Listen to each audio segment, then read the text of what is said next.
Wow, that was a jam-packed presentation, wasn't it? There's so much in that. I love that, Mark. I love that his life, literally, he's portrayed the forgiveness piece because he has so much life experience that he could hold that bitterness. Holy smokes, do you guys notice that? I mean, he's got a lot that he could be bitter about, but he's not. He's grateful. He's content. How cool. Amazing, Mark. I learned a lot from that. Totally incredible.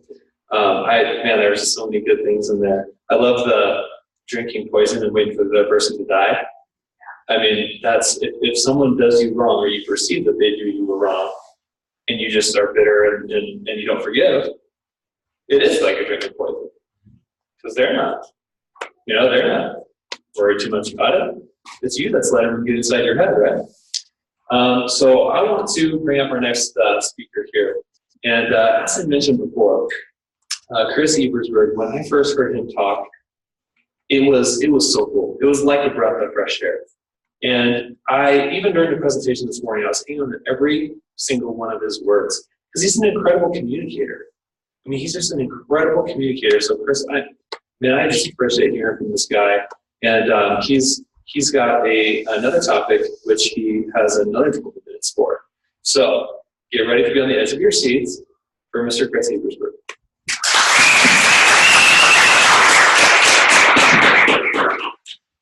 Perfect. So they just gave me a device here. Get how to advance the deck. Is it that? Oh, there we go. So anybody watch The Big Bang Theory? Yeah. Watch that show. So this is one of my titles. I think it's kind of Big Bang as performance belief coefficients. That's what we'll talk about today a little bit. But before we do, don't start my time yet because I want to do something. Hold on one second. These are not the churches, I promise. There's some really special people here today. And there's one person who just kind of does everything for everybody, who would be Miss Mary Ann, who is everybody's sunshine. Where are you, Mary Ann? She's back there. Come on down, Mary Ann. So it's just a little gift. But every show, every program, everything revolves around its longevity is used. So I just want to give you a flower of sunshine. So thank you. I love you. You're awesome. Thank you. Backing her up is the incredible King James himself. James, would you come up? If you've ever needed anything, this guy has it. There we go. Flowers for you. There we go. Now, there's somebody here that's really special, and I couldn't get a single one of these in the last period. The last time I wanted to get a stargazer lily because it's my favorite flower, because they're beautiful and they're fragrant and aromatic and lively. Lanny, would you come up here, please?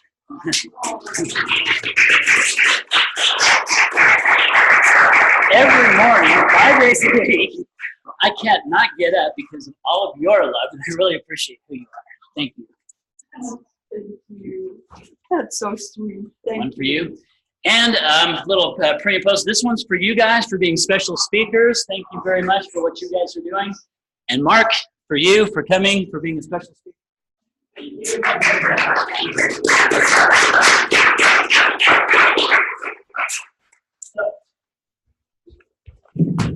Moral of the story, life's better with flowers. Yeah. All right, so performance belief coefficient. It's not, oh, wait, being here, where did I put it?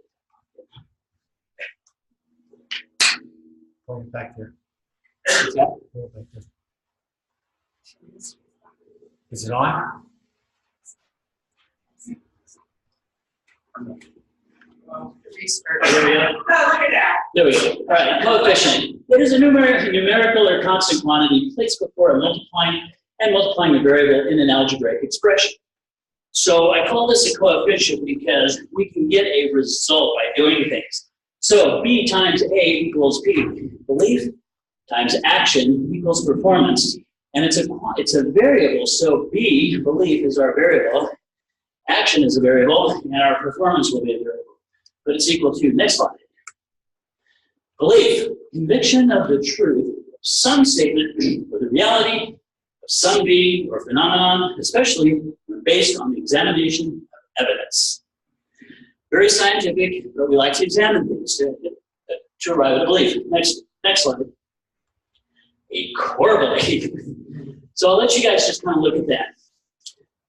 This is something that we really think that we believe one way, but we seem to behave a different way. Well, I believe I should talk to everybody on the street about this great business opportunity for the parents. I really believe that. But do I? Is that a core belief of mine? So what we look at is just how do we see ourselves? How do we see others, the world, the future? It's a different way people interact and interpret interactions. We'll provide an example of how core beliefs, it's from the article that I wrote, but it talks about in this article about the congruencies and incongruencies in belief and behavior and trying to define how does this all play out.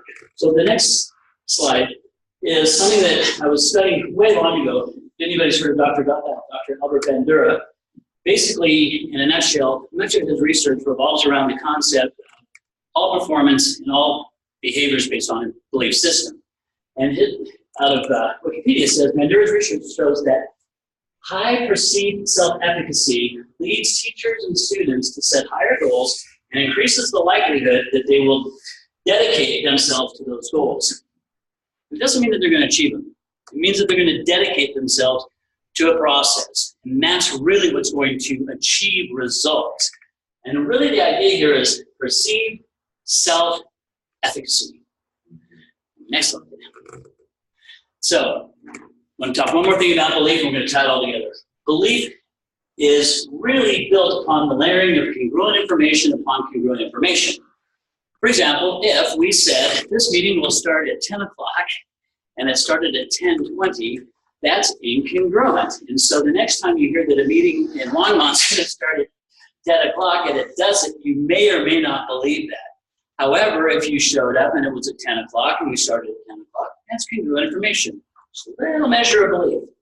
Next month, at 10 o'clock, it starts at 10 o'clock, congruent information. So when we layer congruent information on congruent information, we build belief. And we talk about how that's important later too. Next one. So belief determines all behavior, all performance, and there's some components to this. So to get a little bit out of the academic, we're going to talk about actual behavior. We talked a little bit about congruent information, skill required versus belief, becoming masters of the minimums, comfort zone marketing. We'll talk a little bit about comfort zone and compliance versus achievement. Next slide. So core belief. When people get involved in any kind of an endeavor, a relationship, a job, an opportunity, most people come in as visitors, tourists. They haven't taken up residency. So anybody from a small town, tourist town maybe? Do you guys have locals? Do they behave different than tourists? Or visitors? For the examples, how? Colorado. So how's the local different? They go to the same place for dinner. Go to the same Every place. night. So there's like one coffee shop. Everybody goes there too. Is there a code for being a local? People know locals? Yes. Cool. And tourists are just not so committed. They probably may not stop if you have a flat tire, right? Just not quite there.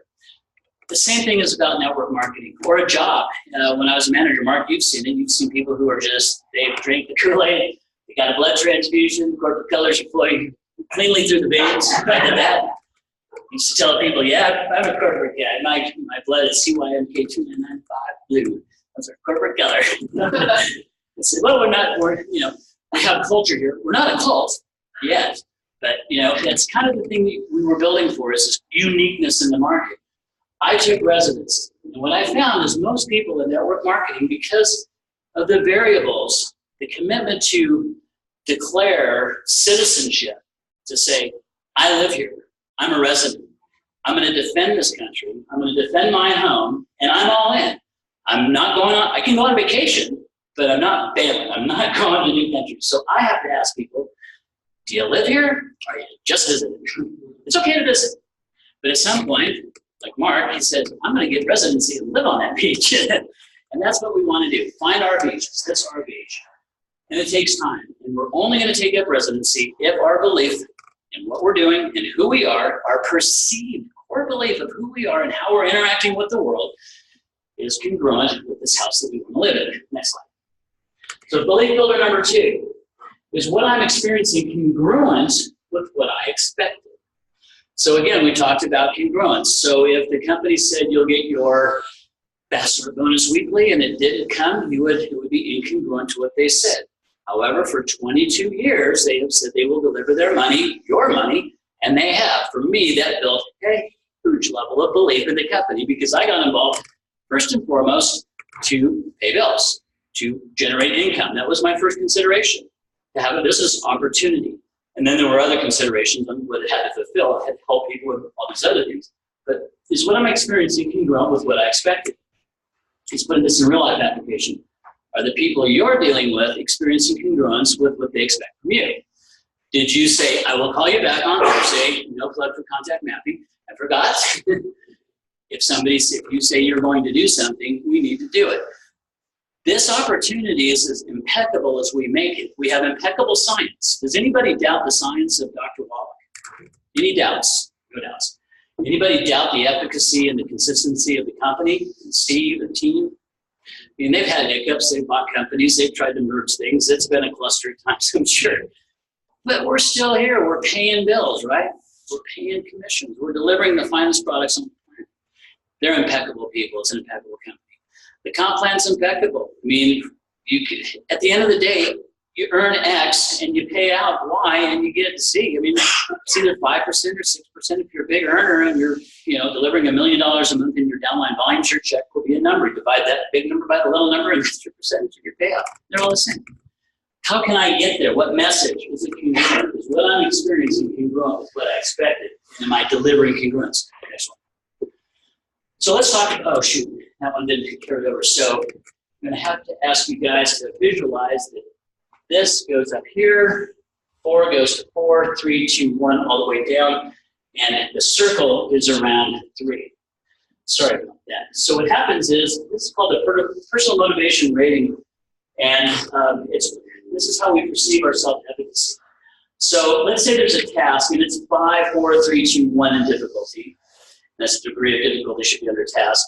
And then on the left is rating of self. And it's 5, 4, 3, 2, 1 of skill. And so if the skill is a 3 and the difficulty is 3, it says you can just do it.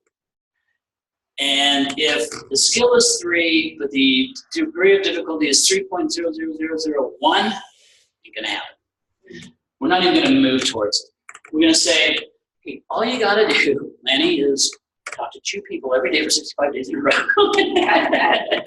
And I've seen the reports. I watch the deal every day. It's kind of like, go this way.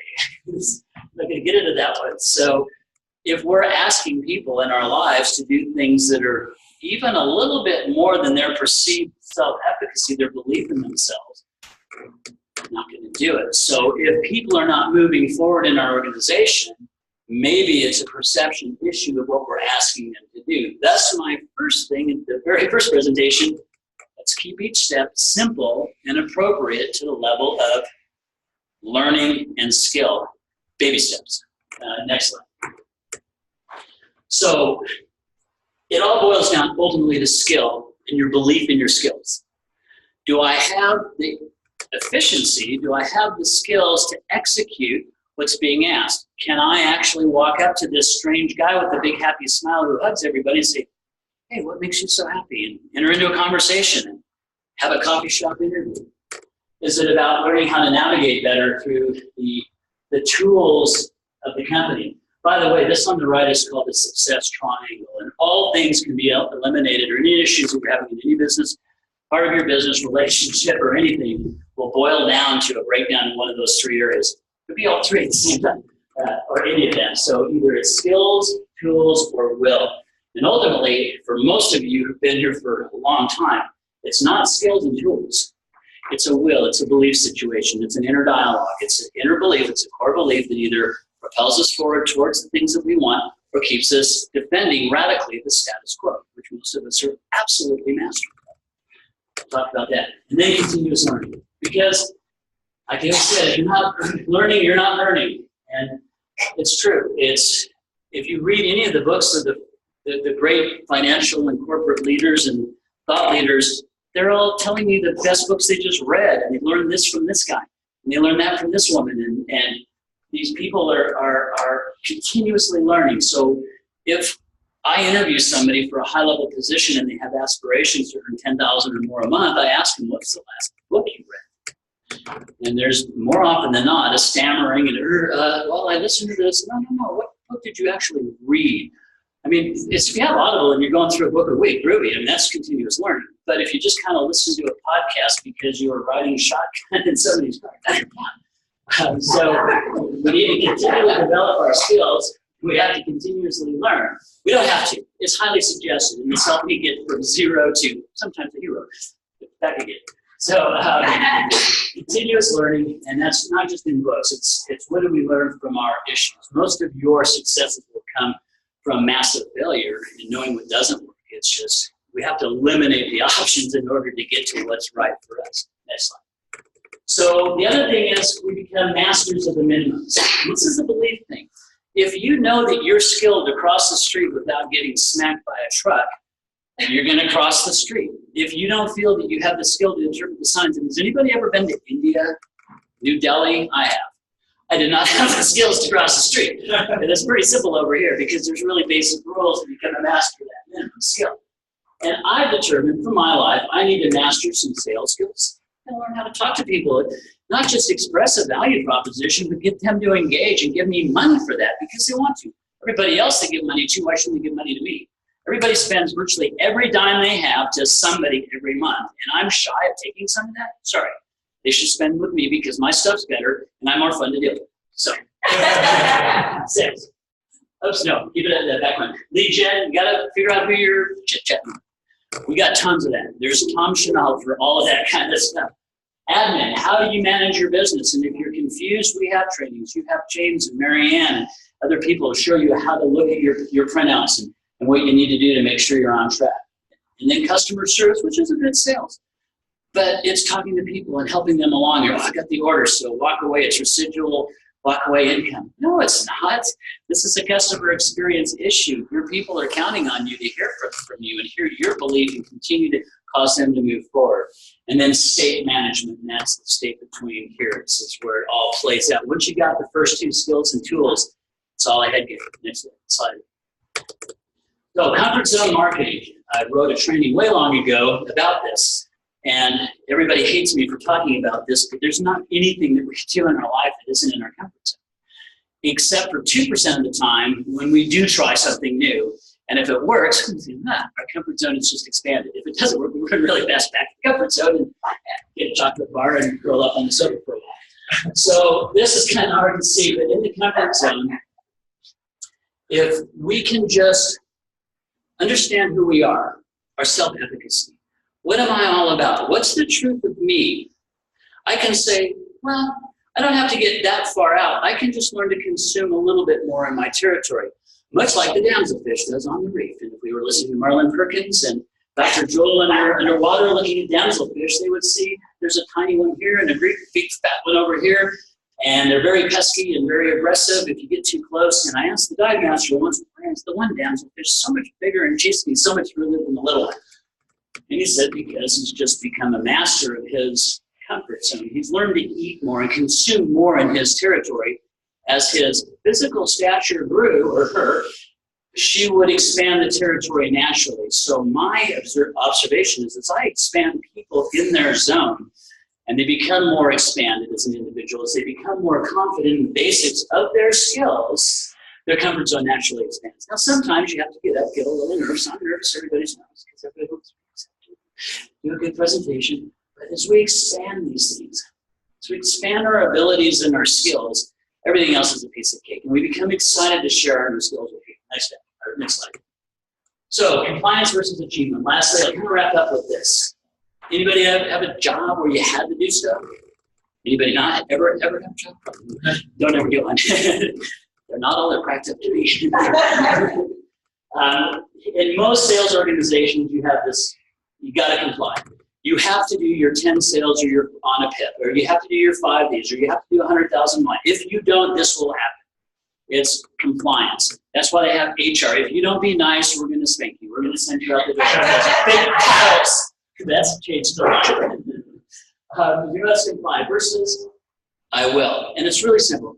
I have to be here or I get to be here. I got to be here or I get to be. And we want to create culture that changes that. And that's the psychic change that takes us to where we need to go. Next slide. So how do I keep in compliance with myself so that I can ever achieve and ever expand?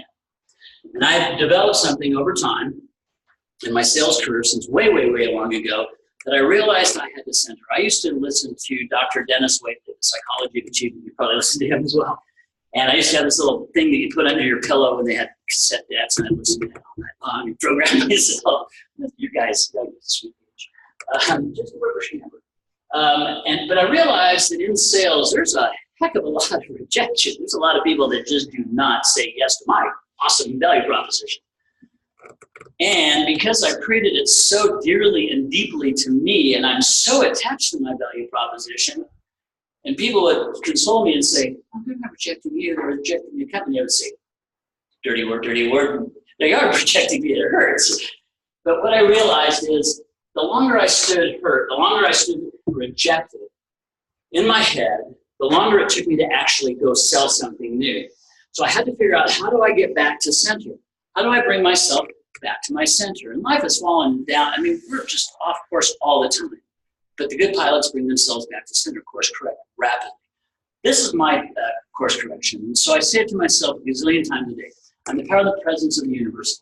Infinite abundance is my natural state. All who I encounter are compelled to engage with me. I'm a purveyor of happiness. And then I forget that infinite abundance is all things. The right word at the right time, the right smile at the right time, the right silence at the right time. I have infinite abundance. So if that's my infinite and true nature, and my creator has endowed me with that, who the heck cares? It's all good. That's just somebody else along the way that needs to experience themselves and my wonderful presentation, but it just wasn't the right time for them, whether it was solar or whatever I was offering, network marketing, shampoo, facelift, 90 for life, it doesn't matter. It's about me and my internal state. The faster I can return to center, the better things are. Next slide. So I would have given you a copy of one of these, and we're going to share Marianne will share the document. I walked out of the house this morning without my backpack, which had my computer and my little handout for you guys. Grandkids over for the night, and they were giving me extra hugs and kisses. I forgot all about my backpack. So who cares? So I'm going to take one. No, I probably can get that. So this is what I do in a high-performance team. Usually 2 to 5 people. We come together. It's a very high level of execution. And we enter into an impeccable agreement that we're going to hold each other accountable to our past 3 days and our future 3 days so that we can really act in the most amount of power and presence in the right now. So we sit down on this call, and this is like a 10-minute call, boom, boom, round robin. And I review either it's a 48-hour call, 24-hour call, 72-hour call. What were my past 24-hour intentions, and were my results achieved, not achieved, or exceeded? Were my expectations realistic, over-optimistic, or over-conservative? Meaning, did I do what I say I was going to do? And if not, was it because I signed up 5 people. Why did you have a goal of 1? It was an anomaly. Okay, cool. We'll keep the goal there so we can keep on track. What were my expectations? And then what limiting self-talk did I encounter along the broad way? What got in my head? He's got a Mercedes, or he's got a Maserati, or he's got a whatever, and why would they want my little deal? And he's going to ask me, how much do I earn? And she's going to say, you're stupid, and blah, blah, blah. What's my limiting self-talk? But how did I overcome it? What was it? Did I use my truth statement? Did I engage in my truth statement? Did it bring me back to center? Or did I use maybe scripture? Maybe it's mindful breathing. What did I do to overcome myself? And then did I overcome it or did I not? So what affirmations will I employ in the future? What's going to work for me? Again, and if you're speaking this out to your team, it's accountability. And we have honesty on our team so that I can call somebody out and say, yes, I don't believe that. And so we say, yeah, you're right, it is. So we don't want to believe these stories. We want to create the story that works for us for our ideal future outcome, our preferred future. All right, so then we say, what are my next 24-hour objectives? Just 3, 1, 2, 3, just the top 3. What potential hindrances might exist? I'm going to ask for a raise, and my boss has been pretty upset lately. Whatever, what are my hindrances? And then what strategies do I have to get around those, over them, through them, or eliminate them? And what special activities or rewards would I like to recognize myself with as I progress? And it may be just as simple as sitting down and acknowledging yourself in the mirror. It doesn't have to be movies and food and stuff like that. It can just be simple, I acknowledge who I am. Because the sooner we can acknowledge who we are and tie into that, the faster we return to center, we know our truth and our greatness. Next one.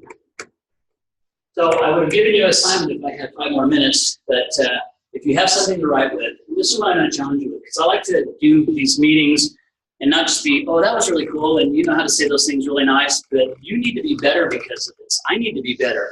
Something has to change right now and have just a little bit of progress in order to make this worthwhile. Otherwise, break even comes from not leaving your front door. These things have to mean stuff. This has to mean stuff. So where have I been limiting myself? Just one area, just one. I limit myself by not following through with whatever. What's the fear? What are we really afraid of? What would happen then? What's the worst case? Death? Maybe. Anything to die for. There are good things to die for. Good things, great things to live for. What should my belief be? When my head gets involved, you know what, you shouldn't think this. What should my belief be? And how does my truth statement tie into that to neutralize that? And how can I operate then behind my truth statement that's congruent, a belief that's congruent information? When we practice this over and over and over, just like those stacks of paper, congruent information on congruent information, we develop our belief. And if we need to build belief that we'd like to become full-time residents of this glorious state, do that. If we need to do a contract with ourselves to enter into deeper relationship and communications with our family members, our team members, do that. So I would challenge you at some point today, create it while it's fresh. Make this do something for you that's going to make your life better. Just one tiny thing. And then do it again. Just tiny little thing. Next. You do this, you have your belief, there's nothing left to do but to enjoy your freedom. So thank you guys, and I love you all.